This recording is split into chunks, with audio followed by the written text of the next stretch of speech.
अच्छा, जिस मुल्क के हक में वो हमास जो है जंग लड़ रहे हैं, हाँ। कभी उस मुल्क ने कहा कि ये हमारी फौज है?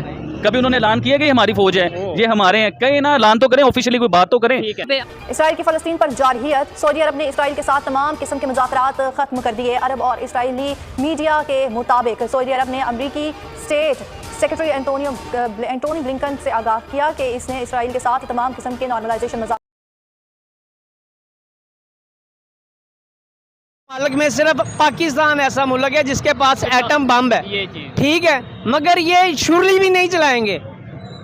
क्यों चलाएंगे नहीं? इसलिए कि इनमें विल पावर नहीं है। ठीक हो गया, ठीक है। ये कभी भी ऐसा जो है ना कोई कदम नहीं उठा सकते हैं। ये बस कहेंगे हम जो है ना जहाँ कहेंगे, जज्बा बहुत है। इजराइल कुछ करता था तो दुनिया उसके अगेंस्ट खड़ी भी होती थी। इंडिया मेरे ख्याल से 4 बार या 5 बार यूनाइटेड नेशन में इसराइल के खिलाफ वोट दिया इंडिया ने। 3 बार ऐसा यार, ये ऑथेंटिक न्यूज़ है। इसराइल के खिलाफ क्यों वोट दिया था? कि इसराइल उस टाइम फलस्तीन के बच्चों के साथ ज्यादती कर रहा था, औरतों के साथ ज्यादती कर रहा था, राइट की अगर वायलेशन हो रही थी, तो उस टाइम इंडिया खड़ा हुआ, उसने वोट दिया। आज इंडिया इसराइल के साथ खड़ा हुआ है। क्यों खड़ा हुआ है? जहाद के लिए अगर हमारे जो हुक्मरान है, हमारे फौजी अफसरान हैं, अगर पाकिस्तानी अवाम को, यंगस्टर्स को ये जहाद के लिए बुलाएंगे तो हम जरूर इंशाल्लाह उनके शाना बशाना होंगे। 90s में भी एक दफा जहाद के लिए बुलाया था और वो जो जहादी थे वो उसके बाद फिर तालिबान बन गए और वो मसले पता किधर के किधर चले जाते हैं। ये भी आप देखें, ये देखें, एक जो चीज है वो गवर्नमेंट के थ्रू आउट। आज वही मुबारकबाद देना चाहूंगा क्योंकि वो लास्ट वीडियो में ना मैंने ऑडियंस से अपील की थी कि इस वीडियो के ऊपर 1 मिलियन होंगे तो मुझे बड़ी खुशी होगी, और हुए हैं वो। तो मैं सलूट करता हूँ अपनी ऑडियंस को और आपका शुक्रिया अदा करता हूँ कि आपने आबिद भाई की इज्जत रखी और मेरी बात आपने मानी।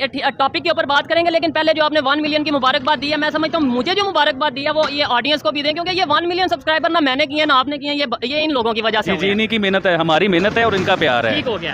अच्छा, आबिद भाई, टॉपिक आपने सुना होगा, बहुत से लोग ये डिमांड कर रहे थे, मुझे मैसेजेस आ रहे थे कि भाई आबिद भाई को ये जो सीरिया और ये जो इस टाइम हमास और इसराइल। हेलो दोस्तों, जैसा कि हम जानते हैं इजराइल और हमास के बीच घमासान युद्ध 7 दिनों से चल रहा है।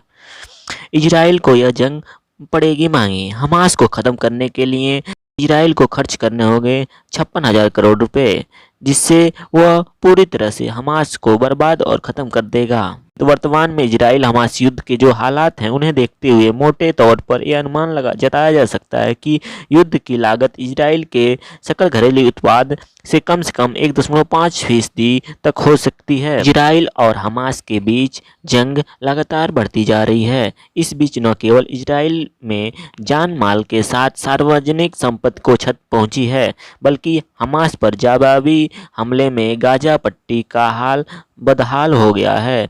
खबर लिखे जाने तक इजराइल के हमले में गाजा पट्टी में मरने वालों की संख्या बढ़कर 13 से 54 हो गई थी। 800 से ज्यादा इसराइली हलाक, 2500 से ज्यादा जख्मी हुए। हमलों में 9 अमरीकी और 10 बरतानवी शहरियों की हलाकत की इतलात। गजा की पट्टी के करीब हमास का कंट्रोल। फलस्तीनी मुजाहमती जंगजुओं ने 11 फौजी अड्डों को निशाना बनाया। इसराइल छोड़ने के लिए तल अवीव एयरपोर्ट पर इसराइलियों का रश। इसराइल की जंग चल रही है, इसके ऊपर आबिद भाई क्या सोच रखते हैं? किसकी साइड लेते हैं, किसकी नहीं लेते? मुश्किल टॉपिक है, लेकिन आपकी सोच जानना चाहते हैं लोग, क्या कहेंगे? भाई, आप भी ना पीछे पड़ जाते हो। मैंने आपको बड़ी सख्ती से कहा था कि देखिए, मैं बोलूंगा ना इस मामले के ऊपर तो आपके लिए परेशानी हो जाएगी। देखिए, चैनल मेरा तो नहीं है, लेकिन आपके लिए बड़ा मसला होगा, क्योंकि पहले लोग हाथ धो के आपके पीछे पड़े हुए हैं। आपका भी चैनल है, सबका चैनल है। तो एक्चुअली देखिए, मैं हमेशा इंसानियत की बात करता हूँ, और मेरे जो कमेंट है, मेरी जो बातें हैं ना, उससे कई पाकिस्तानी नाराज हो सकते हैं, कोई मुस्लिम कंट्री जो है, मुस्लिम कम्युनिटी नाराज हो सकती है, क्योंकि मैंने सच की बात करनी। कहाँ का इंसाफ है, कहाँ का? गजा की सूरत हाल पर अक़वाम मुत्तहिदा की सलामती कौंसिल का अहम इजलास। सरबराह UN का फरीकैन से हमला बंद करने का मुतालिबा। हमले बंद और यरगमारियों को रिहा किया जाए। सेक्रेटरी जनरल एंटोनियो गुतेरेस का कहना है कि गजा के मुहासरे मुकम्मल नाकाबंदी से परेशान हूँ। खूनरेज़ी, नफरत और इंतशार के इस शैतानी चक्कर को खत्म करने का वक्त है। रूस से कहा कि मशरिक़ वस्ता के जंग दुनिया को लपेट में ले सकती है। अमरीका का हमास की हमायत करने वाले ममालिक पर पाबंदी का मुतालिबा। चीन ने फरीकैन से फौरी जंग बंदी की अपील की। जब आप जुल्म करेंगे तो फिर जुल्म बर्दाश्त करने की हिम्मत भी रखिए भाईजान। अगर मैं ऐसी बात करता हूँ तो मेरे पर फतवे लगते हैं, मौलवी मेरे पीछे पड़ जाएंगे, लेकिन सच बोलना भी तो है ना। कोई तो एक होगा जो सच बोलेगा। देखें, यहाँ पे मैं ये कहना चाहूंगा कि हमें दोनों साइड दिखानी चाहिए। अगर कोई यूट्यूबर है, कोई जर्नलिस्ट है, या कोई भी जिसका कोई प्लेटफॉर्म है, उसे उसकी ये जिम्मेदारी है कि अगर फलस्तीन, अगर सीरिया, अगर हमास की बात करता है तो दूसरी साइड का भी जो पर्सपेक्टिव है, जो सोच है, जो उनकी ओपिनियन है, कम से कम लोगों तक वो भी तो लेके आए ना। देखिए, हमारी जो सोच है ना, हम ये कह देते हैं कि भाई यहाँ पे 1500 लोग मर गए, आज जो है वो गजा में इतने लोग मर गए, लेकिन हम सब जानते हैं इस वक्त पूरी दुनिया के मीडिया पर एक ही खबर है इसराइल और फलस्तीन की। उसी से रिलेटेड आज बात करेंगे। खबरें बार बार आ रही हैं कि भारत खड़ा हुआ है इसराइल के साथ। इस वक्त इसराइल और फलस्तीन का मसला यूनाइटेड नेशंस तक भी पहुंच चुका है और भारत का स्टैंड तो बिल्कुल क्लियर है कि भारत स्टैंड कर रहा है इसराइल के साथ। अभी एक वीडियो सामने आई है जहां पर भारत का और फलस्तीन का झंडा एक साथ लहराया जा रहा है। क्या कहते हैं आप इसके बारे में? Why India supports Israel so much?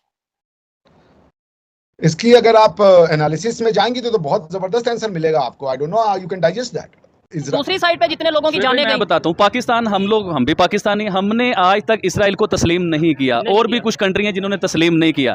अब तस्लीम ना करने का मकसद ये नहीं है कि आपके ऊपर कोई जुल्म कर रहा और कोई बोले ना, उसके ऊपर कोई बात ना करे। अभी देखिए जुल्म किस चीज़ का मैं बताता हूँ। 5000 जो रॉकेट छोड़े गए हैं सर, वो 5000 रॉकेट हैं, वो जहाँ पे गिरता है, कभी इमेजिन कीजिए, कभी सोचिए अपने दिमाग से कि छोटे छोटे बच्चे स्कूल जा रहे हैं, कोई प्रेग्नेंट औरत है हॉस्पिटल लेके जा रहे हैं, कोई बीमार है, किसी को हार्ट अटैक है, कोई अपने घरों में परेशान है, उसके घर के ऊपर वो रॉकेट गिर रहा है, रास्ते में जा रहे हैं, आपने देखा होगा बसों के ऊपर रॉकेट गिरे हैं, तो उसमें छोटे छोटे बच्चों की जानें गई हैं भाईजान, जुल्म हुआ है। अब देखिए जब जंग होती है ना, तो जब जुल्म और मजलूम वाला चक्कर नहीं होता, फिर जंग होती है, फिर जीत या हार होती है किसी की। अब जब उन्होंने जंग स्टार्ट की तो इसराइल ने ऐलान किया कि भाई हमारे यहाँ जंग स्टार्ट हो चुकी हुई है, हम प्रॉपर जंग करेंगे। अब हमास है, अब हमास देखिए, मैं कहता हूँ कि हमास एक फौज कहा जाता है कि एक फौज है हमास ऑफिशियल या किसी भाई हम इंडिया है, हम काफिर है, गजवाए हिंद करना है, गजवाए हिंद से हमको ही खत्म करना है ना, और क्या है गजवाए हिंद? आप बताइए तो हम किसका साथ दें? उस फोर्स का जो हमारी एनहाइलेशन चाहती है, यही आंसर है ना। आप बताइए कश्मीर के मुद्दे पे ओआईसी के तो इधर उधर हमेशा वो बयान आ जाते हैं, कौन हमारा साथ देता है? पाकिस्तान इतने दिन से आतंकवाद कर रहा है, कितने मुल्कों ने हमारा साथ दिया? हम तो अकेले फाइट किए।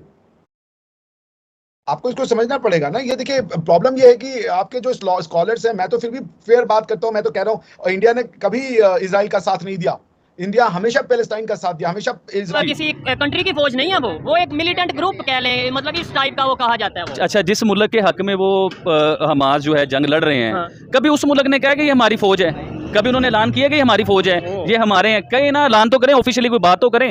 तो देखिए बात कुछ, अब देखिए एक टीटीपी तरीके तालिबान जो पाकिस्तान में आए दिन अटैक करते हैं, जी पाकिस्तान में अटैक करते हैं, अब उसे बैरून मुल्क से फंडिंग हो और पाकिस्तान में वो मजीद अटैक करें, तो क्या हम उस टाइम पे चुप कर जाएंगे?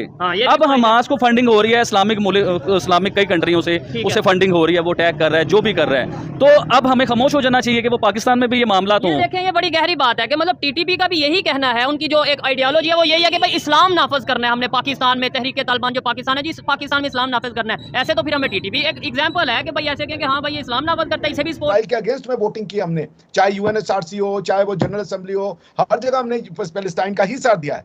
पर आज हम इस बर्बरियत का साथ दें? आपका अगर किसी ने जमीन लिया हुआ है जो आपका सो कॉल्ड ग्रीवेंसेस है, तो आप किसी भी म्यूजिक फेस्टिवल में जाके गोली चला देंगे?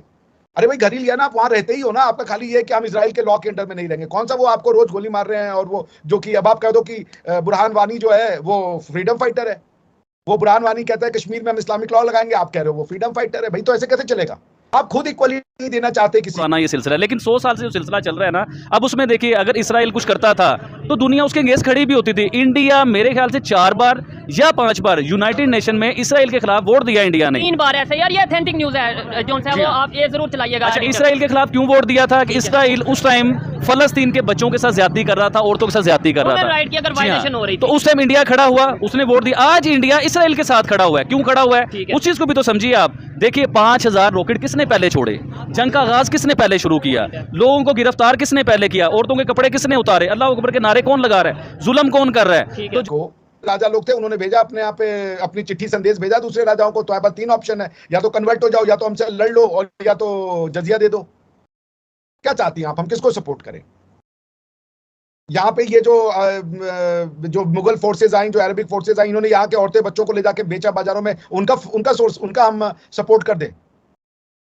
किसका सपोर्ट करें? हम तो फिर भी इजराइल के साथ नहीं खड़े हुए, हम पैलेस्टाइन के साथ खड़े हुए हैं। हम हमास का अपोजिशन कर रहे हैं, हमास के तरीकों का अपोजिशन कर रहे हैं। एक 22 साल की बच्ची, 22 साल का मुसलमान है, कहाँ का दीन है ये? क्या आप देखिए औरतों को पकड़ रहे हैं, बच्चों को आपने हॉस्टेज बना लिया है, लड़की के कपड़े उतार दिए हैं और फिर अल्लाह अकबर के नारे लगा रहे हैं। ये कौन सा इंसाफ है? ये कौन सा इस्लाम है? मुझे आप बताइए। अच्छा आबिद भाई, उसमें लॉजिक ये दिया जाता है, देखिए बात इन्होंने बड़ी लॉजिकल की है, ऑथेंटिक बात किया, लेकिन यही बात अगर हम किसी मौलाना से करेंगे, वो कहेंगे कि भाई उधर से भी तो इसराइल से भी बहुत जुल्म होता था, ये होता था, वो हमारे फलस्तीन की जो माएँ बहनें हैं उनके साथ, तो फिर अगर देखा जाए तो फिर फर्क क्या रह गया? पहले देखिए मैं आपको बताता हूँ, इसराइल करता था, जो आप बात कर रहे हैं ना ज़माने से ये जंग आज से थोड़ी चल रही है, ये 100 साल से जंग चल रही है। अगर उससे पीछे जाएं तो 1000 साल पुराना। भले इस जंग में इजराइल भारी पड़ रहा है, लेकिन युद्ध के उसके बजट पर बड़ा असर दिखाई देगा। इजराइल हमास वार पर आने वाले खर्च को लेकर देश के सबसे बड़े बैंक होपोलिम ने अपना अनुमान जाहिर किया, जो बहुत बड़ा है। हमास के खात्मे पर 27 अरब शकेल का खर्च होगा। दोनों देशों के बीच कोई भी युद्ध अर्थव्यवस्था के लिए चुनौतीपूर्ण होता है। इजराइल और हमास के बीच जारी जंग को लेकर भी अंतर्राष्ट्रीय मुद्रा कोष ने चेतावनी दी है कि इजराइल और हमास के बीच युद्ध न केवल दो देशों की इकोनॉमी को प्रभावित करने वाला है, बल्कि इससे विश्व अर्थव्यवस्था को एक नई अनिश्चितता का सामना करना पड़ सकता है। टाइम्स ऑफ इंडिया इजराइल की रिपोर्ट में इजराइल की पैलेस्टाइन कॉन्फ्लिक्ट को लेकर एक आर्टिकल छापा है, जिसमें बैंक होपोलिम के हवाले से इस जंग में देश पे आने वाली खर्च का अनुमान लगाया गया है। बैंक होपोलिम के मुताबिक हमास के साफे में इजराइल को करीब 27 अरब इजरायली शकेल का भारी भरकम खर्च आएगा।